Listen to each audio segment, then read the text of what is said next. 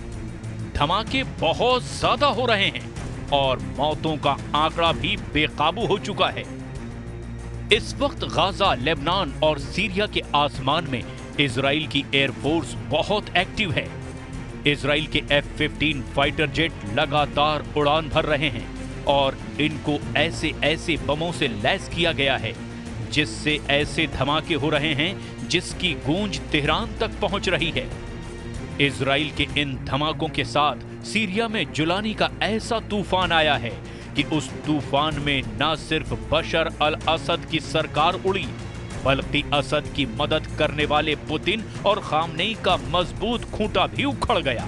Jolani ने Syria में ऐसा जाल फैलाया कि इस जाल में फंसे रूस और ईरान की सेना को सीरिया से भागना पड़ा। जुलानी का जाल बुनने वाले तुर्की और इजराइल इस वक्त बहुत खुश हैं। जुलानी का जाल इतना मजबूत बताया जा रहा है जिसकी जद में अब कई और अरब देश भी आ सकते हैं। डर है कि इसमें जॉर्डन के राजा किंग अब्दुल्ला भी फंस ना जाएं और जुलानी का अगला टारगेट जॉर्डन बन सकता है। खौफ सऊदी अरब में भी बढ़ चुका है। यही वजह है कि सीरिया में तख्ता पलट से पहले सऊदी अरब के क्राउन प्रिंस ने बशर अल असद की तरफदारी में कई बातें भी कही थी। इजराइल के धमाकों को लेकर ईरान में खौफ सबसे ज्यादा है। इजराइल सीरिया के सभी मिलिट्री अड्डे तबाह कर चुका है। जुलानी के कब्जे के बाद तो लेबनान और ईरान के बीच वाली ईरान की सप्लाई लाइन भी अब खत्म हो चुकी है और यही वजह है कि ईरान बहुत ज्यादा बेचैन है।